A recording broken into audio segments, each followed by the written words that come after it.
Yo, what's going on, Epic 7 fam? I'm Sue, and it's that time of year once again. This is my Epic 7 year in review. Join me as we take a look back on the year that was 2024. In this video, I'm going to be breaking down the best and worst things that happened to our little gacha game this year, including the news stories, patches, and of course, heroes that defined this year. Anyways, I really hope you enjoy it. Let's waste no time. Here comes the news. Considering this was the year of the dragon, dragons being some of the most beloved and popular characters at Epic 7, one would expect an amazing start to the year. However, if you recall in 2023, the Awaken Potential system was cancelled in November. This completely upended the development team's entire 2024 roadmap, and it shows with how slow things started this year. The biggest news story of the month was the release of Elvira, complete with a kit that countered fighting spirit characters in an attempt to put a roadblock on last year's powerhouses, namely Navy Captain Landy and Abyssal Euphine. Now normally, a new unit wouldn't be grounds for a big news story during this month, but Elvira synergized a little too well with the 3-star artifact Prophetic Candlestick, allowing you to stall games of World Arena until you either won or hit the 30-minute time limit.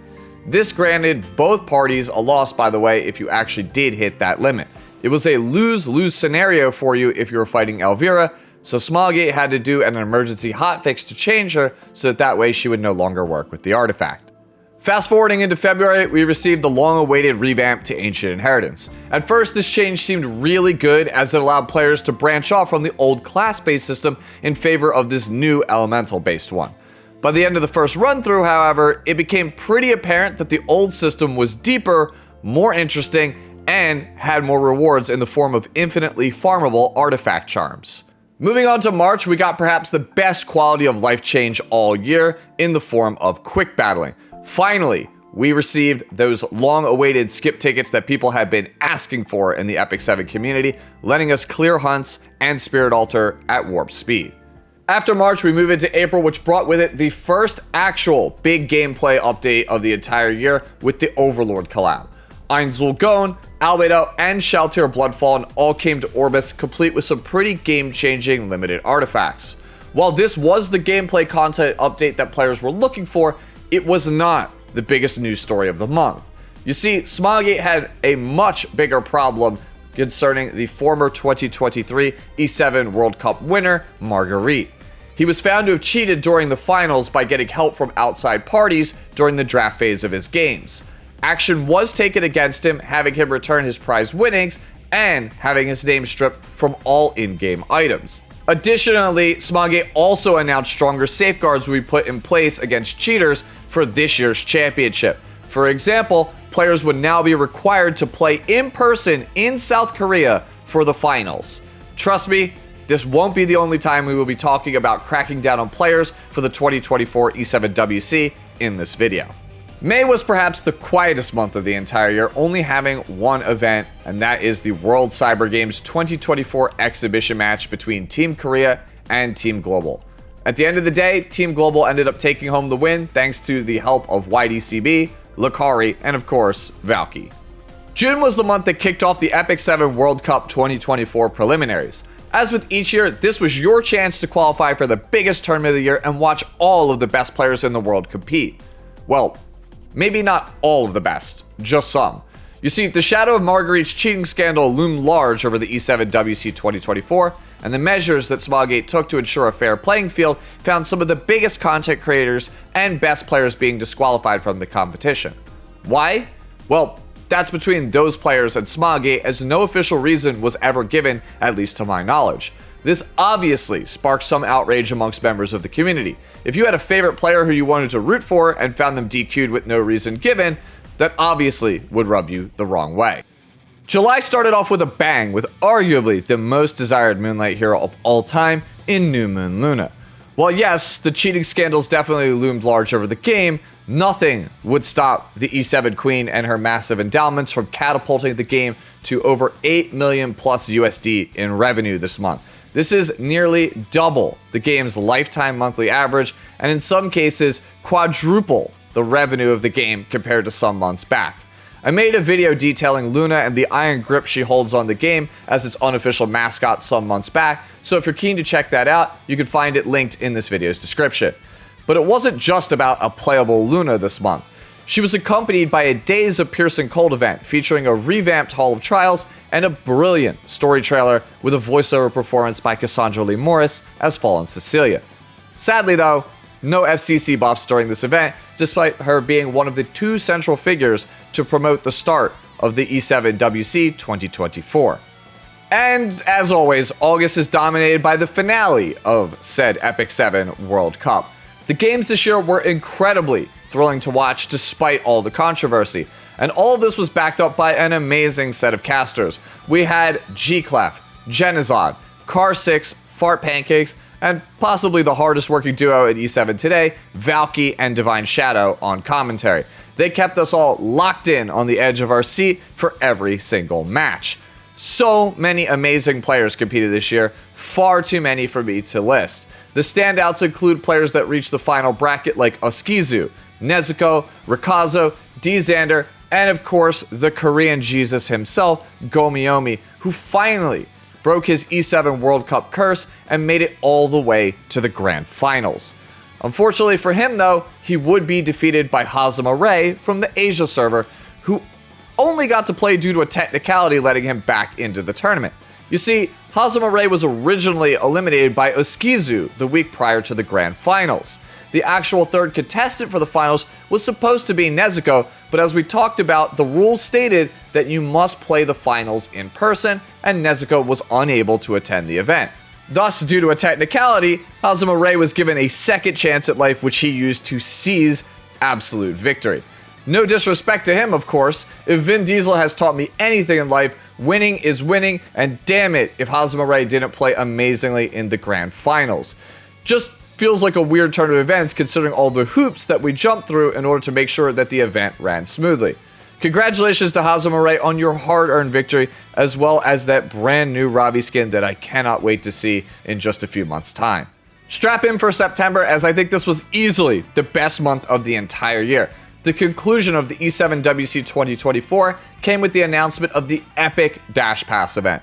This event was targeted at helping out all players improve their accounts at a rapid pace with a ton of incredible features and perks. First up, we had Goblamu's Treasure Storage, which gave new players access to some incredible gear to jumpstart their account and get to farming endgame within just a day or two of starting a brand new account. That honestly was unheard of. The Adventurer's Path and Connections were renewed, giving access to heroes like Brieg and Tamarin, 2 of the best 5-star PvE characters in the game, for free to all players. Actual good quality of life user interface improvements were in this patch, including the ability to share your character's stats and gear with just the touch of a single button. Fix It Friday streams haven't been the same since. The event also gave out 100 free Moonlight summons, including a guaranteed ML 5-star to all players. While this amount of generosity was unheard of, it wasn't without controversy, however. Players found out that the sequence with which Moonlights were pulled during this event weren't exactly random, instead always following a specific sequence or pattern. Smallgate ended up apologizing for this and corrected the issue, giving out 50 extra Moonlight summons as compensation. That said, the damage was done, as to this day, player confidence is still a little bit shaky as to whether or not the pull rates at Epic 7 are truly random. All of this, and we haven't even talked about the best part of the Dash Pass event, which is perhaps you, dear viewer. The Dash Pass event brought in an insane amount of new players to the game due to all of the amazing quality of life changes to the game and the overall generosity of the rewards given out. The marketing team also stepped up big time, getting names like Mina Aoyama and Shy Lily to stream and promote our little gacha game. Hell, even I was feeling the new player excitement during this time, creating a second account whose namesake is that of my favorite anime character of all time, Hakubi Ryoka. Through that account, I got to relive some of my favorite parts of Epic 7.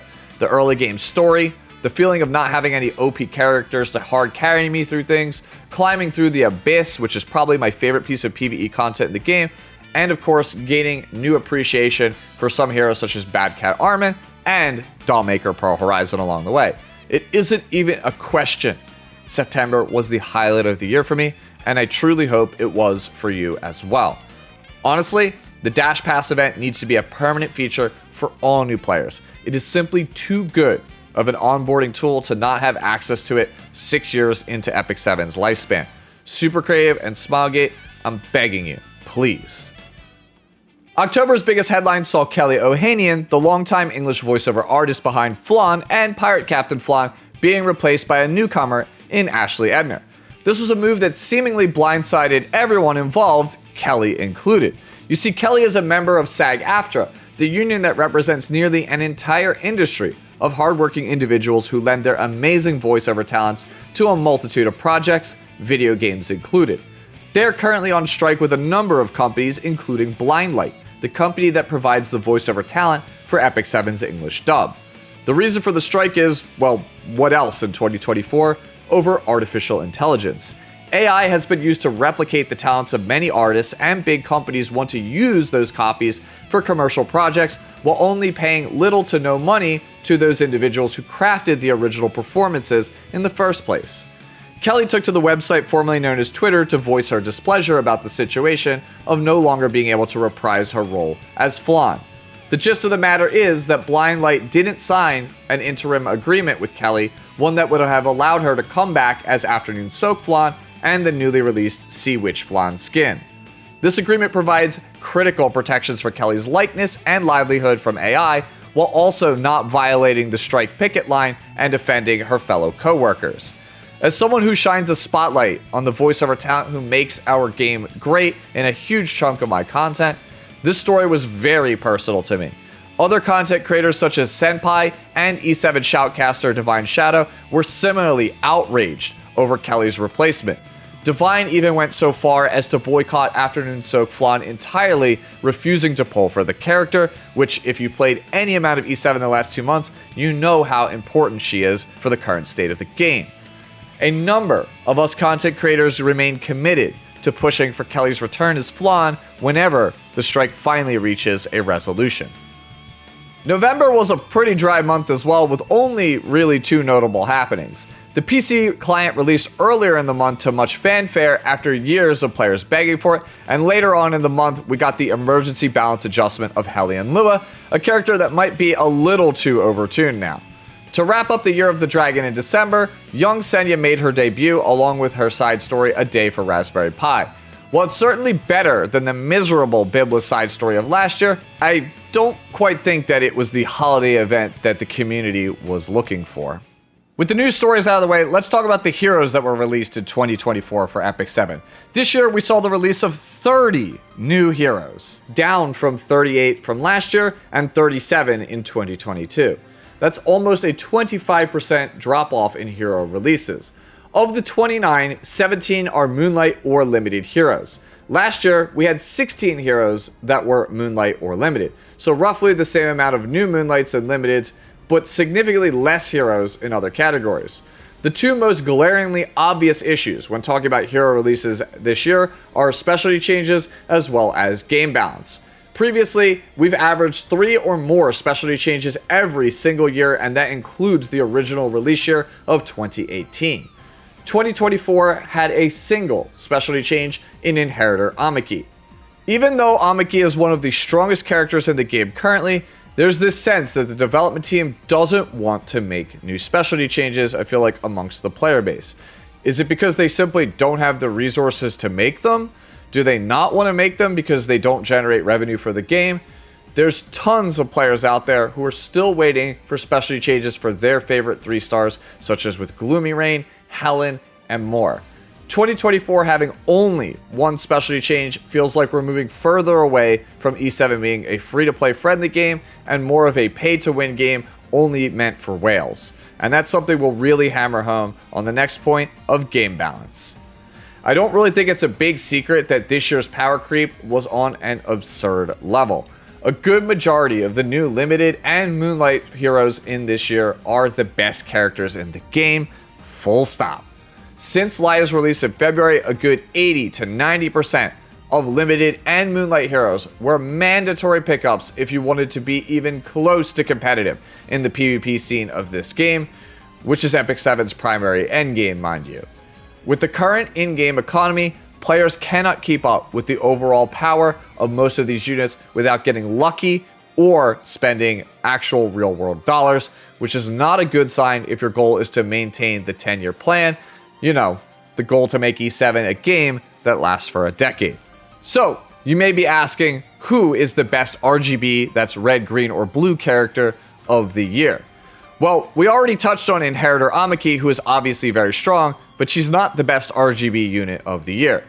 Of the non-limited 5 stars this year, only really Janua stands out, since he's hard to deal with and can kill many units in the game in one hit. Sure, we do have Immortal Wukong, who is great for Rift and solid in PvP post-exclusive equipment, but I don't really think he holds a candle to Janua in terms of overall impact this year. That said, Janua is also not my best RGB pick of the year. Hell, neither of the characters I just talked about, even though they're very strong, are even my honorable mentions. Why would a non-limited character win any awards or mentions when I just told you that limiteds and moonlights are absolutely broken in the year of 2024? No, of course, the honorable mention this year goes to Afternoon Soak Flan, who is just an absolute catastrophe of game design in my opinion. 100% dodge rate as long as she has focus, absurd damage, functions in every team composition you could think of, amazing in all forms of content, almost no counters to speak of in the current meta pool. Had Flan released earlier in the year, she'd have easily been the top pick of the year for RGBs, but she's only been around for about 2 months at this point, so it's a bit premature for me to say that she's the best RGB unit of the year. Especially when the only real other choice has had the game in a chokehold for about 10 months or so at this point, give or take. Yeah, that's right. The best RGB of the year, in my opinion, is very handily Laya. Aside from a brief moment in September where Laya saw a dip in play due to Empyrean Illinav's release and before Last Rider Crowd got his buff, I feel like she has firmly held the top spot as one of the most played and powerful characters all year. It just makes sense, right? The character is a cleanser that you cannot control, she's absurdly tanky, very fast, super easy to build, and can hard carry a game entirely by herself.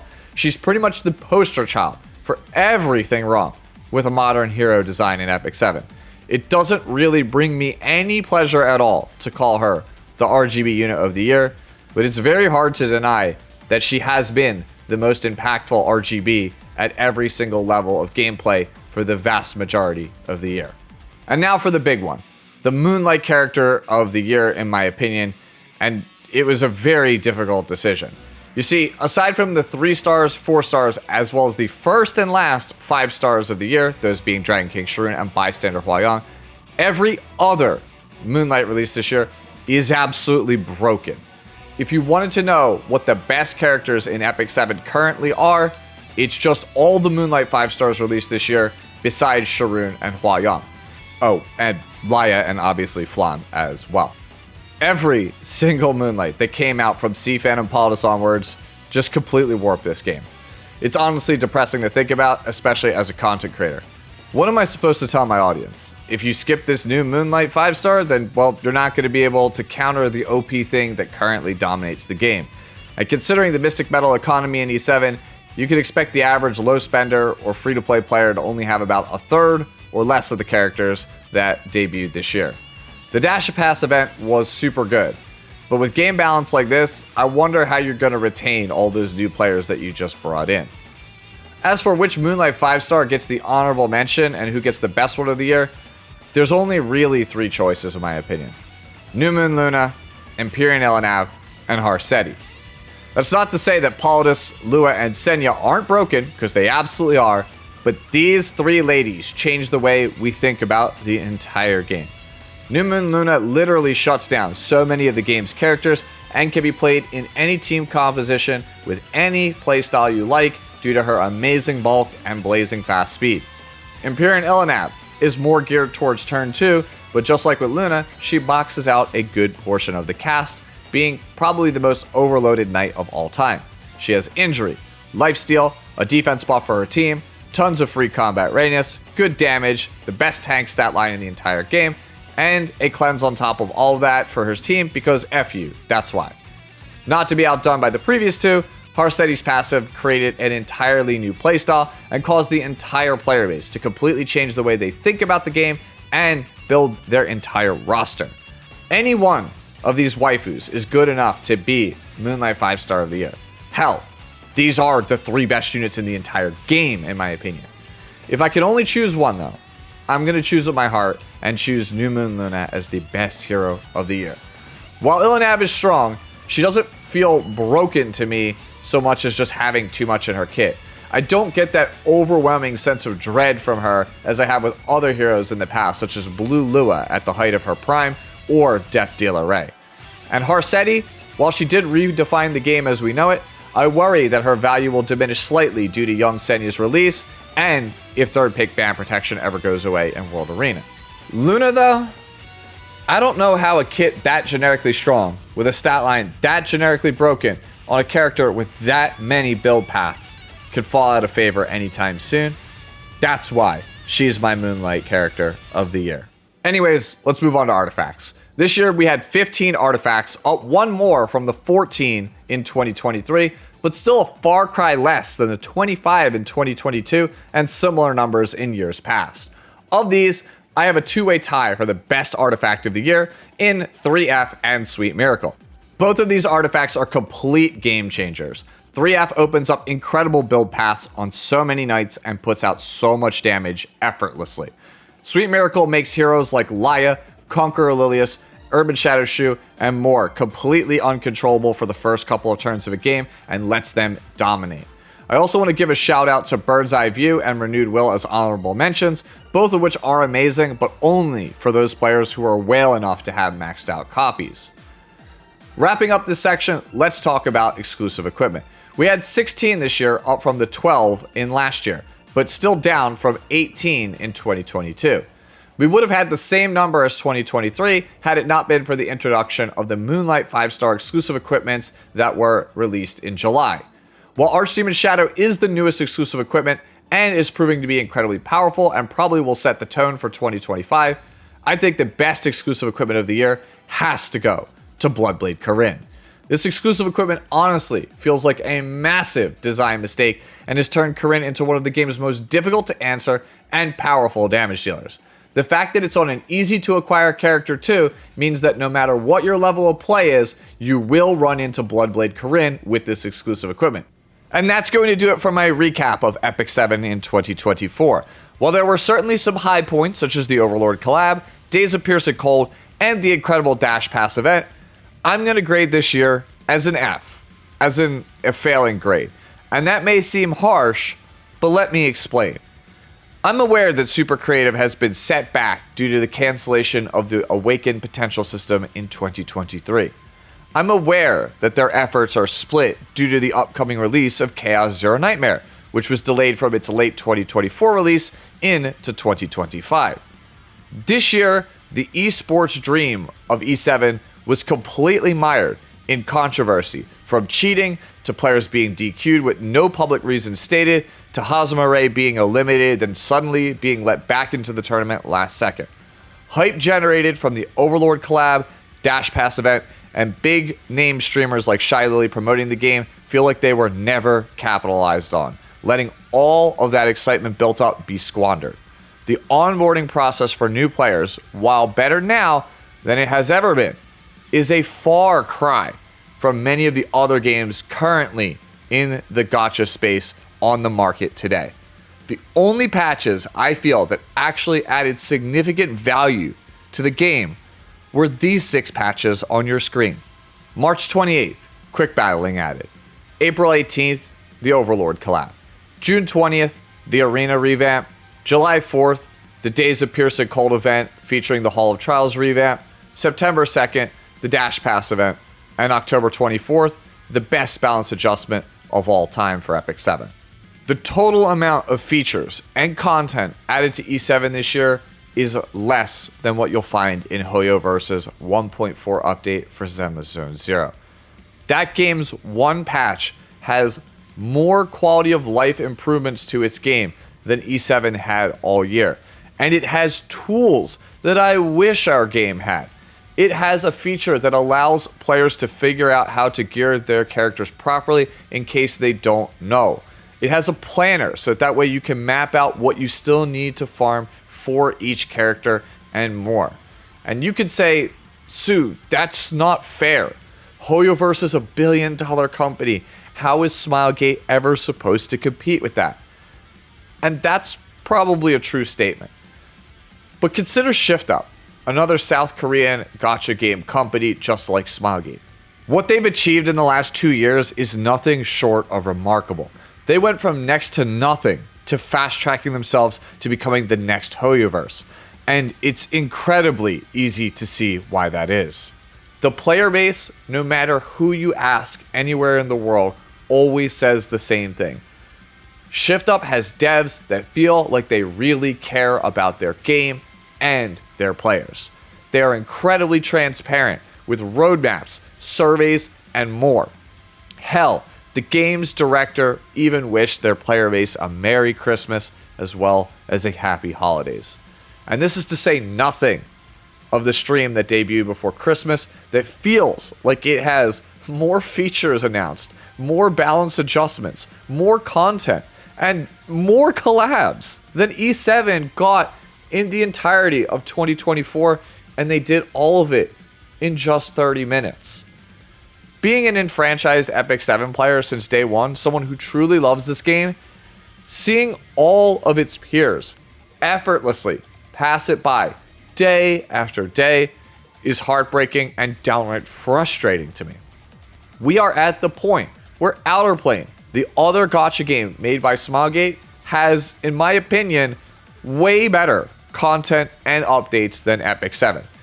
Many of my regular viewers are exploring Outbreak, NIKKE, ZZZ, Wuthering Waves, and more, and it's usually because Epic 7 has left them wanting. I know people will say in this reflection segment that I'm complaining or whining, but I'm just being honest with you and my audience. Epic 7, compared to its peers, is in a bad spot at the end of 2024. It's better than the end of 2023, but it's still not good. And don't get it twisted, this game's definitely not dying anytime soon, so don't think that that's the case. It will very easily make it into 2026, in my opinion, but I don't know about you.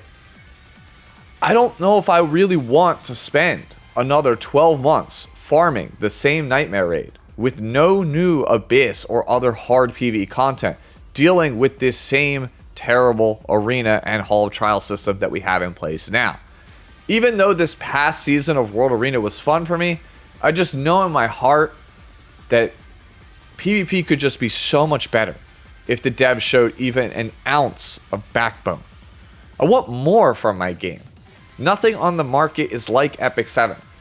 To think about what could have been with this game versus what this game currently is, it kills me inside every single time. My sincerest wish is that Smilegate comes out the gate swinging in 2025 with some truly banger announcements that shake up the status quo. The game honestly feels like it needs it at this point. Signed, a content creator who cares too much. Have a happy new year. I'll see you in 2025, whatever that may bring.